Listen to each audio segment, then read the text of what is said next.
Alrighty, guys. Thank you very much for tuning in tonight.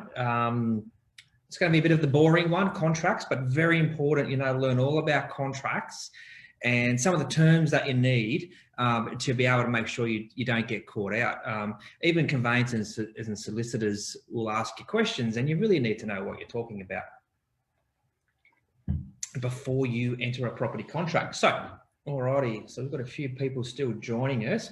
So tonight, guys, I'm just going to go through some terms of the contract, and I'd like to show you some parts of the contract that I think that you should look at. Now, I know there's going to be a couple of conveyancers watching, so as I hope they don't pick on me. And as everyone knows, this is just a general information. I'm not a solicitor, I'm not a legal person whatsoever, but this is just stuff that I look out for in contracts when I'm physically buying a property. There's just different points I like to make sure that each client or customer of ours that they just look out for would be what I'm sort of progressing through here. And this is New South Wales. So I'm going to focus just on a New South Wales contract. I'm going to mention different states because they are all different depending on the state, but I'm going to just more discuss about New South Wales contracts tonight. But let's get started. I'm going to be sharing my screen, guys. You'll see me up in the corner. Like usual, if you have any questions, please comment, reach out. That's what we're here for. I want as many questions as you can do. For those of you, if this is your first time watching one of my lives on a Tuesday night, in the comment box, you can add, you can ask any question you want. If you feel as if it's a little bit too personal, you can shoot it out to me via Messenger, I think they call it, and or you can give us a call. Just later on in the evening, we'll put a little link where you can book a 15-minute chat with me. It's free, just to have a bit of an overview of where you're at and any major question you've got. If I can't answer it in 15, of course, you need proper advice from there as well. So to get started, contracts, New South Wales contracts. So for those of you who have never bought a property before, or those of you who have, I'll tell you anyway, what you've got here, this is a really normal sort of contract. So if you bought the house next door, your contract's like this, you've got your front page, and of course, it's relatively thin. It's not a huge, complicated contract. Now, I do a lot of purchasing off the plan, a lot of it, whether it's land that's unregistered or whether it's townhouses or whatever it might be. Now, an unregistered contract, and the conveyancers love these, is a monster. Oh, maybe I don't do this. The unregistered contracts are huge. I've had them bigger than that because in some cases, when you might have 4 or 5 different blocks of land, that they're actually consolidating into one. So they put a lot of the information about the other blocks in there as well. And sometimes when the subdivision and everything's going through, etc., the older person or whoever had the property before the developer still owns it as well. So it does have an off-the-plan property or unregistered land, etc. It can be a very extensive contract. There's a lot of stuff I don't really care about in there, but that's the solicitor or conveyancer's job. So I'm not a conveyancer, just so you know. I'm not a solicitor or a conveyancer. We don't have in-house conveyancers or solicitors here. But one thing you do have to know, that I am very particular when it comes to contracts, because I just like to make sure I've never been burnt. I've been burnt a couple of times from some dodgy inexperienced conveyancers early on in my investing career, and I'm basically have never been burnt since that time. I have a perfect conveyancer. She's a legend. And I do have a solicitor with some really complicated structures, but my conveyancer is quite switched on and she can normally handle everything anyway. So guys, let's get started here. I'm just going to share my screen. This little PowerPoint presentation, it Jess helped me put together. Jess is a legend for those of you who don't know Jess. She helped me put this together the other day, today. I've just got to figure out how to work this. Sorry, guys. Play from the start. All right. All the boring stuff. All right. So contracts. Now, for some of it's a bit boring. I find it quite interesting because contracts forms the foundation of your purchase. If you don't have the correct contract, you can all go wrong for yourself. So let's get started with this one, guys. So contracts, quite simple. And now, if for those of you who've just joined, we've had a bit of a jump in people. This is based around a New South Wales contract as well. So this is what a front page of contract looks like. It has the real estate, who the vendor is, who the vendor solicitor is, For those of you who don't know who a vendor is, that's the person selling the property. You've got completion, you've got land addresses, you've got improvements, inclusions, purchases information. So you'll see that black box at the bottom. A real estate agent realistically should only ever touch inside that black box, purely because of it's more the area where a licensed real estate agent can play around with. Any other parts of the contract, we normally recommend to get solicitor's advice on that.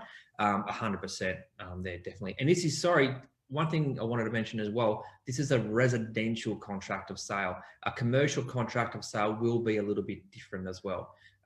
Similar, but there are some different things in there. There's some more GST implications, and depends on if it's a big commercial or industrial property, the contract would be a lot thicker than my unregistered land contract I have there for you. So let's get started. Let's start with the simple stuff. So I'm going to go through each little section of the front page and some clauses in the back, guys. So date for completion. So the stock standard date for completion on a property you're buying is 42 days. So for those of you that don't know, that's 6 weeks. Now, the biggest thing, which we'll be talking about this next week, I'm going to be talking about negotiating techniques next week. But the biggest thing you have to know, that 42 days is just because it's in black and white does not mean it's solid. So when negotiating, you can extend the period out longer, you can make it shorter. You can actually exchange and sign a contract and settle on the same day if you really have to. I know a member of ours just has a house up for sale and she's got a buyer interested and they're looking at I think she said 2 weeks, taking ownership in 2 weeks. So that's only, what's that? 2 weeks, 14 days. Sorry, lost track of my numbers then. So date for completion, very important that you know that that's not locked in at 42 days. I've had many things that I sell at 28 days, 35 days, many things I buy at 3 months, 6 months. So they're all very important to know all that through the negotiating techniques, which I'll talk about next week. So that's and at the end of the day, that's how it is. Just below there, you've got the address. So I'm not going to worry about that so much. And then the next one is vacant possession or subject to existing tenancies. So this would be if you're buying an existing house. Vacant possession is if, probably more along the lines of if you're an owner occupier and you're going to move out and you're going to vacate the property, it's going to become vacant possession. If there is a tenancy in place and the lease goes past your 42 days, you'll be taking ownership on this property subject to the existing tenants in place. So then make sure you really read that lease. If the lease has expired, you have the option for vacant possession. Unfortunately for the tenant, the person selling can give that tenant 30 days notice after you sign your contract, so that you can take ownership as a vacant possession. So vacant possession is good if you, one, don't like the tenant that's already in there, and two, if you want to do work on the property. And the biggest thing, probably one of the biggest, not problems, mistakes you could say, is people will buy a property, an investment property, because there's already an existing tenant in place. Now, that should not be a reason to buy an investment property. If you've got a good property and in a good structured area, you will always get a tenant. So try to avoid buying a property that always has a tenant. I've heard that so many times, and mainly because obtaining a tenant is the biggest fear of most investors. When I ask them, when you meet with me for the first time, one of the big questions I will ask you is, what is your biggest fear with buying your first property? And the most common answer is not having a tenant or having a vacant property and having to fund the whole property themselves. All right, so vacant possession or subject to existing tenancy is important. The next one is inclusion. So if you're buying an established property, obviously if you're buying a brand new one, it'll have a separate inclusion list to this potentially. But if you're buying an established property, make sure that everything you believe comes with the property is in there as an inclusion. And if there's something in there that you want, so say for example, I recently sold a property with it had a water feature out the back. Now I wanted to potentially keep it, of course. I should have put that down as an exclusion, but the people that bought it were happy, I was happy, so I ended up leaving that in there as an inclusion. But if I really wanted to be specific about my water feature, was put it down as an exclusion. So therefore they know well in advance that part of your property is not included. So make sure your conveyancer has ticked all the correct boxes. Most conveyancers or solicitor will send you a checklist and they'll want to know what you have as an inclusion in your property. And of course, your real estate agent will check that with you as well. It's very important you get that right. Obviously, just looking at that quickly, you've got things like pool equipment.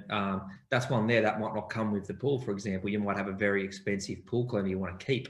Dishwasher, some people take a dishwasher with them. They don't want to leave it at the property because it might be fancy. Curtains, that's different to blinds. Curtains are, of course, different to blinds.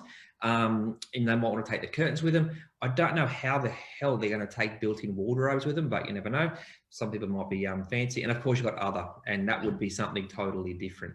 All right, guys. So make sure your inclusions are correct. I really push this with first home buyers. They really don't know that how important the inclusions part of the contract is. And then, of course, next here we've got purchases. So here we've got Sam Smith and Tina Smith. Sam Frederick Smith and Tina Louise Smith. Always make sure your names are spelled correctly on the front page of the contract, because when your ID goes through to your conveyancer, it won't match. And very important here, and I'm going to talk about this in a minute as well, is that, say, for example, a lot of people buying an investment property may put the higher percentage in the higher income earner's name. So say, for example, Tina was on more money than Sam. If Sam is a boy, I guess it is because of Frederick. With Tina, an accountant may advise her to throw 90% or 99% in her name and 1% in Sam's name. Years ago, we'd put it just in one person's name for best tax advantages, but when all the privacy become a lot stricter, both parties can't ring up about your council rates, etc. So we like to have at least 1 to 5% on there for the lower income earner, or the one that's, and you know, it might not be the lower or the higher income earner, it could be a capital gains tax issue. So the growth you're getting from the property or whatever it might be. So it might be in reverse. But yeah, so you'll have your solicitors or conveyancers details in there. And then you've got, what's the next one here? We've got a deposit. So with a deposit, same thing again, I'm going to be talking about this next week. You don't have to exchange contracts on a 10% deposit. You can negotiate whatever figure you want. I've exchanged on an entire development of 5 townhouses with an old boss I used to work with for $2,500, $500 per property. We optioned that property, which was ridiculous, and we're able to on-sell it on completion. So with the deposit side of things, you do not need to have a 10% deposit, but traditional is 10% deposit. You have to negotiate less than that, but you got to make sure you do not change the 10%. Here, how it says on this contract, 20,500, you have to make sure you're not allowed to change that, or the real estate agent's not allowed to change that on the front page. Normally they'll put comments or special conditions in the back behind that, guys. So 10% deposit. And of course, for those of you who don't know what a deposit bond is, you don't need a cash deposit. You can use a thing called a deposit bond, in some cases a bank guarantee, to cover your 10% instead of physical cash. All right, guys. Feel free to reach out if you've got questions, of course. This can be a little bit boring, but us nerds here love it. Okay, so the next thing is the structure. So this is used very often in investment, not as much with owner-occupiers. So your mum and dad home, you'll probably find is under joint tenants. So joint tenants basically is if you have mum and dad own the property, mum or dad passes away, the property automatically goes to the other person. But tenants in common is when there's percentages. So the difference between tenants in common and joint tenants, if, say, for example, mum and dad had tenants in common 50% each, and one person passed away, it would all depend upon what their will would say. So their will is going to dictate where the percentage of the ownership went to. And it might go to the kids if that was from a second marriage or whatever it might be. But tenants in common is where we normally represent for an investor. How I mentioned previously, how I think it was Tina may do 95 or 99%. You would tick tenants in common in unequal shares, and you would write it next to Tina's name 90% and next to Sam's name's 1%, if that's what you wanted to do. So joint tenants and tenants in common are totally different, and you really need to get advice on that, especially if you're going to go tenants in common on your own home. It's very rare. It does happen. I had a client recently had to buy a portion of a property off another portion of another person, and it was tenants in common and they wanted to change the joint tenants, they had to be careful of not paying double stamp duty. That's what you got to be careful of there. So, all right, so that's important. Okay, so let's get, sorry, I'm going to go back for 2 seconds. So that was the front page. All right, so I've just broken out a couple of the things on the front page, and you'll see here, I'm not talking about every single little thing. If I was to break down this contract bit by bit, I would be here for probably 3 or 4 hours. So I'm not going to do that to you. That's your conveyancer's job. All right, cooling off period. So in New South Wales, if you sign a contract and pay a 0.25 deposit, you will have a cooling off period. The stock standard cooling off period is 5 business days. Of course, you can extend that. Like I mentioned before, everything is open for negotiating for as long as you want. At the moment, we're always requesting 10 purely because of the banks are a little bit slow. If you want to waive your cooling off period, now you would only do that if you've done all your checks and your research on the property and you had formal loan approval or the money available to pay for the property. But if you waive the cooling off period, you would get a 66W signed, which is a letter that you and your conveyancer work through or solicitor. That gets signed off. And when you exchange contracts, you have to pay a full 10% deposit and it's non-refundable whatsoever. And you're locked into the property. In New South Wales, the 0.25% deposit paid on a contract when you're still in a cooling off period, that's not refundable either. So if it was if you paid say $1,000 for the 0.25 to take the property off the market for 5 days or 10 days, that's not refundable. A lot of people feel when they negotiate a property, which I'll of course talk about this next week, that if they pay a $2,000 holding deposit, they're going to hold the property. Now, by law in New South Wales, that doesn't hold the property for you. The real estate agent can actually resell the property to someone else. But if someone puts in an offer above yours, because you've put down an expression of interest deposit, they have to notify you. All right, guys. What was I going to mention? I was going to mention something else there, but I've totally forgotten. But cooling off, oh, sorry, Queensland contracts. So Queensland works in reverse. In Queensland, the real estate agents prepare the contracts, not the solicitors.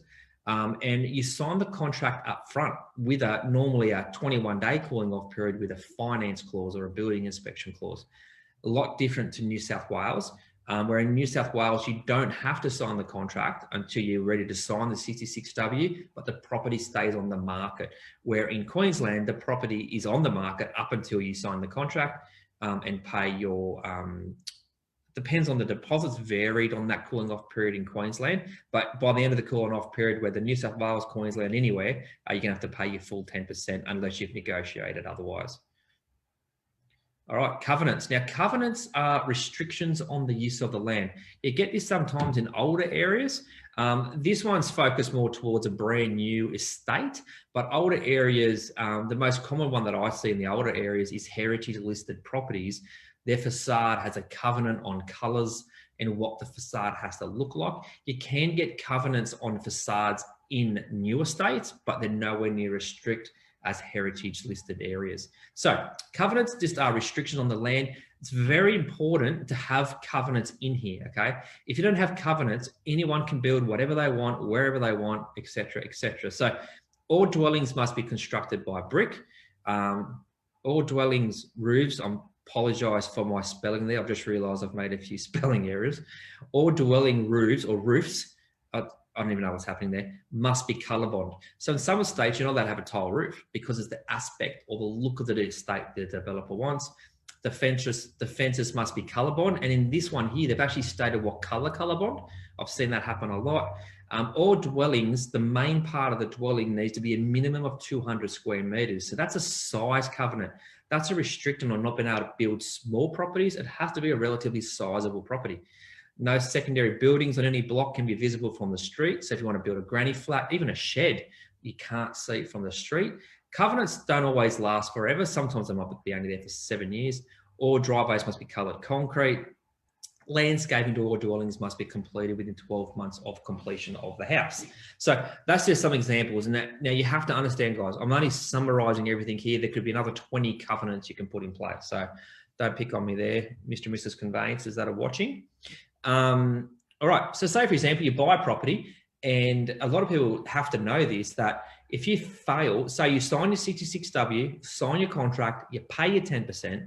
Now, if you fail to complete, this happens occasionally.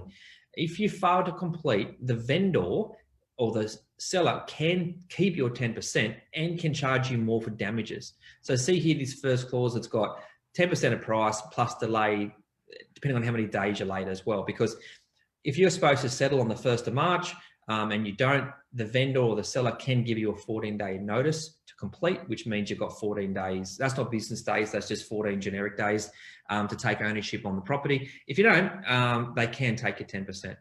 Delay days, that's fine. Price, that's fine. That's all just boring stuff. All right. All right. Now this here, I only learnt this today. So each contract has a planning certificate. Now it used to be called a 149 certificate. I actually only found out today at a training course I went to, that's called a 10.7 planning certificate. I have not been picked up on that before. It's probably because every conveyancer or person I deal with is older like me, and 149 certificate is going to be around for a long time. That's what we've always called them. So, but it's now called a 10.7 planning certificate. Now, this planning certificate is very important. It's not a real contract in New South Wales unless it has one of these. And what it dictates, this is just the top half of the front page. These can be 10, 20 pages long. It talks about, the biggest thing is there about restrictions on the land, as in bushfire, flood. It talks about what zoning the land is, so you can refer that back to the council. There's lots of stuff in that planning certificate. Your conveyancer will probably have a skim through that or a good read through that to make sure there's nothing affecting the property that you've already got, and that anything that you're planning on doing to the property, for example, put a pool in or put a big shed out the back or whatever, is not going to affect it. And I have blocked out a lot of numbers there, guys, but a planning certificate, especially if you're looking at potentially subdivisions or townhouses or whatever you might want to be doing, the planning certificate's a big one. That will actually dictate for you. Oh, sorry guys, left my phone on. My son knows where I am, but he's ringing me. That's okay. The planning certificate is, it's a very, very important thing to have on file. All right. So electronic settlement, I just wanted to bring this up. This is something that's been, especially since COVID, it's basically every transaction almost now we're seeing it. Electronic settlement is a thing called PEXA. Don't ask me what it means. PEXA, I just get told it's PEXA. But what that does is, the thing I like about that is in the old days, or back in when I was a lot younger, it used to be checks dispersed. You'd give all these checks to an agent in Sydney or wherever you were going to do it, the bank or whatever it might be. And then you as a, if you sold your property and say, for example, you owned a $500,000 property outright and it was an investment property and you just wanted the $500,000. So in a lot of cases, you had to wait for the check to turn up in the mail. It could take weeks. It could take up to a week or at least a few days. And then you had to wait for that money to clear. The thing I love about PEXA is if your property, say it's 2 o'clock in the afternoon, in most cases, it's there pretty much straight away. You're cash in the bank because you'll have your bank details in there. But sometimes you might get it a bit later in the day, but it's normally the same day you receive the money for the property, and everything's dispersed electronically. I personally love it. You get it as the conveyancers, they have these special rooms, online rooms or whatever they do, and they disperse the money everywhere. I love PEXA. I think it's one of the best things they've ever invented. They did have a few issues with identity theft and money going the wrong places. I don't believe it's happened for some time now, but that's what happens when technology takes over. People get a bit too relaxed early on and should have their guard up a bit more. But technology is good once you know how to use it. All right. So this one here is called mine subsidence. So a lot of areas, Australia is a huge mining country. So many areas, and where we are here, Central Coast, Newcastle, there's a lot of mine subsidence here as well. And you've got to make sure that there is a mine subsidence clause in the contract, because you want to make sure if you're buying land and then you go to build on it and you can't build what you were told you could build on it, under the mine subsidence clause, normally there's some sort of compensation. So depending on the scenario, the Mine Subsidence Board have to tick it off anyway for any council approved plans. And mine subsidence, we're seeing it a lot. If you're doing, say, just a simple refinance, if the property valuer who does the inspection on your property mentions that it's in a mine subsidence area, you actually have to get a mine subsidence certificate, which is fine. They're easy to do, and I've never had an issue, but we just want to make sure we can get that. All right. This one's called a right of carriageway. Now, this one's a little bit more complicated to show you, so I've got Jess to get me this perfect picture. So you'll see here, it's got nothing to do with this house, to my knowledge, but the right of carriageway is this driveway. So a right of carriageway is both these properties could either A, jointly own this land, or B, one of them owns this driveway, the other one doesn't. So in that case, for the one who doesn't own the land, has a right of carriageway in the contracts. But what that means is that the person in lot 1 cannot block the driveway or shut the driveway or lock you out of your driveway. Even though it might not be your land, you've got the right of carriageway to use it. You get this sometimes in a lot of huge acreage lots, like out west, where they need access for the land. They do have right of carriageways in there sometimes as well. But you see this more commonly on what we call a battle axe block, which is where you've got the block behind the house in front. This seems to happen a little bit more. Alrighty, guys. All right, I don't mean to bore you guys. We've been going 20 odd minutes. That's cool. Okay, so water and sewerage. Now I'm going to show you two here. One is fine. The other one I would not touch with a 10-foot pole. So this first one here, you'll see across the bottom, if you can zoom in, guys, if you can't see it on your phone, it's got an S, and I think the color is red. I'm colorblind, sorry. I think it's red. And that's your sewer line. And of course, the blue ones is your drainage from all your land. That's one thing I do like about new estates now. They've got the drainage pretty well down pat compared to the old days where you used to have to complain to your neighbour about their water coming onto your block. Now that's a sewer and a water diagram, basically, and it shows you where it's placed. So say, for example, the house you want to build is going to be 1 metre off the back boundary. It's not going to work because your sewer and your water looks to be at least 1 metre, potentially more, off the back boundary, and you can't build over that. In some cases, you can build over like an underground sewer, but you've got to normally encase it in concrete, and it can get very expensive. And if you break it and build your house, it just becomes a full nightmare. I would never recommend to build a house over an encased concrete sewer line. I think you leave yourself open to too much liability.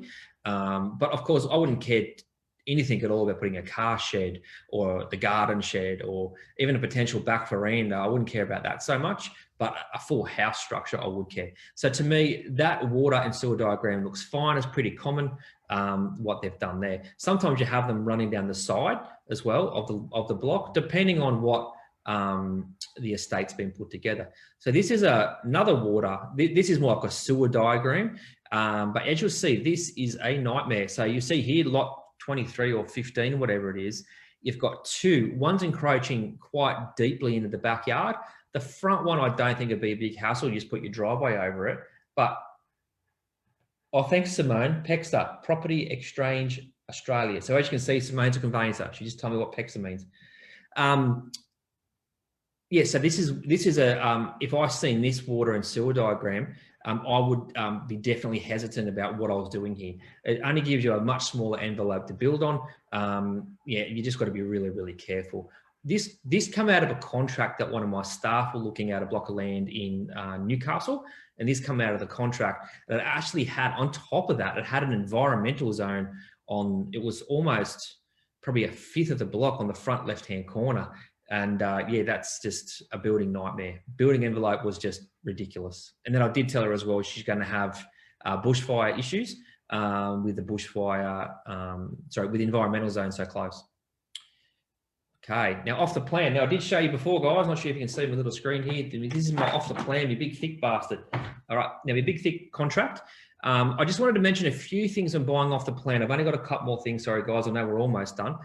With the offer plan, I like you to be careful of a couple of different things. So the first one is what they call registration. So it's all about, it's called a sunset date. You'll see here sunset date. So normally a sunset clause or sunset date, whatever it might be, will, if they had planned out the land to be subdivided and registered as individual lots, say the 1st of March, the sunset clause or sunset date will probably be more like probably the 1st of July, giving them 3 or 4 months additional time to get the property ready in case they have issues with council, issues with weather, etc. But on top of that, they normally have a relatively large, complicated clause about an extension of the sunset clause. So if your extension was another 6 months, obviously they've got to prove that they've had issues with council or weather or whatever it might be. You can't really fight that, but at the end of the day, if they had no extension, and on the 1st of what did I say? Sorry, July or June, whatever I mentioned before, they are not finished the land subdivision or the apartment building or whatever it might be, you as a purchaser have the right to withdraw, and you can get your deposit back. So if the developer runs late, you can remove yourself from that development. Now, I'm not exactly sure anymore, but there was, Simone's going to answer it for me here, but I'm pretty sure in New South Wales, the builder or the vendor cannot exit the sunset. If the sunset clause expires, the builder cannot exit. It's only the purchaser that can exit the contract. I'm not sure if that's right, Simone, but that's what I was led to believe. But the benefit with that is because what happens is, especially the big apartment building in Sydney, I did hear this happening a few years ago where they had like 100 plus apartments. They all started with say 500. On completion, they were all worth 600, 700. So the builder just delayed construction, went past the sunset clause and withdrew all the contracts and resold them again. So you've got to make sure you're protected there, but a good conveyancer or solicitor will make sure you're protected anyway. But sunset clause, you want to make sure you have an exit strategy just in case something goes wrong. A couple other ones here is completion. So once your land is finished and registered, in that other contract, sorry, on the traditional contract I showed you, you have 42 days. But because the land or apartment's being built, you do not have an actual date. You don't have a day because no one can predict that far out. But what they normally say is 21 or 14 days. Once you get notification, the plans are registered with the Lands and Titles Office, you've got 21 or 14 days to take ownership with completion. And of course, it talks about in there, again, about the 14 days notice if you don't go on time. And I think, just trying to think, and they charge you $330, and they will also charge you penalty interest. I didn't bring that up here, but penalty interest is if you are late with taking ownership, they can charge you a relatively large interest rate on what you're owing. When I buy a property, this is like a land subdivision, I always make sure the lot I'm looking at buying is physically highlighted. Oh, Simone's answered. Yes, to a certain extent, the Conveyancing Act has been amended to protect the purchaser. Yeah, okay, that's what I thought, but it's not 100%. You'll see there with Simone's comments. Thank you very much, Simone. So with this one here, I always highlight the lot. Some conveyancers don't highlight the lot. I always make sure they're highlighted, and I always I actually initial the bottom or sign the bottom of this page as well to make sure it's not going to get replaced. That's just something I do. It's never happened. It's just me being a little bit anal retentive.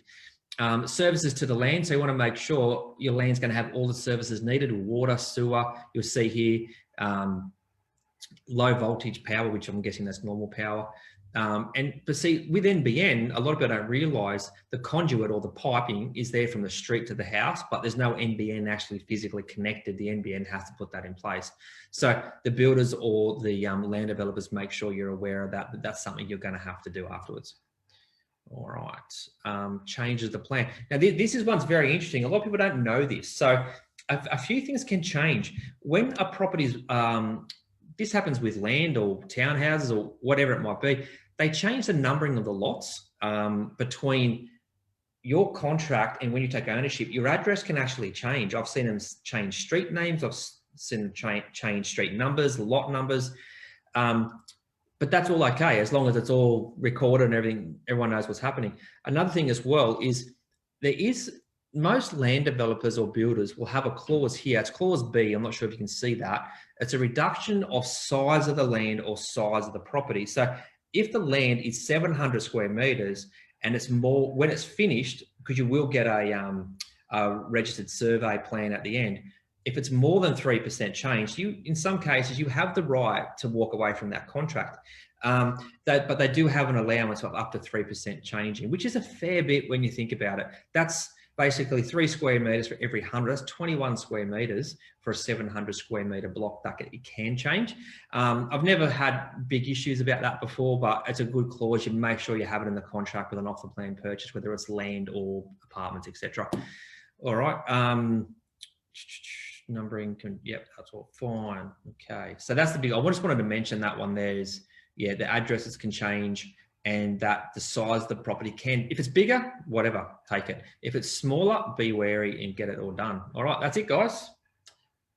that's my boring one done. So next week, any questions, feel free to whack them in the comments. Thanks, Simone, for your help tonight. I really appreciate it.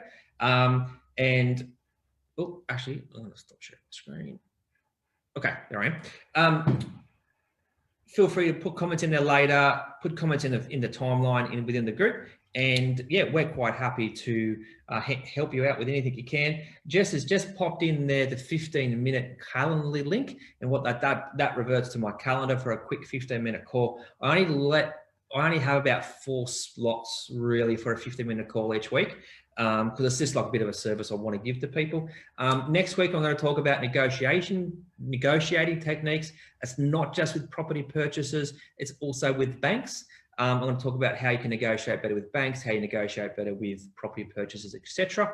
I might even mention what interest rates you should be doing next week as well, because that's very important. I've seen a lot of people on high interest rates that shouldn't be there.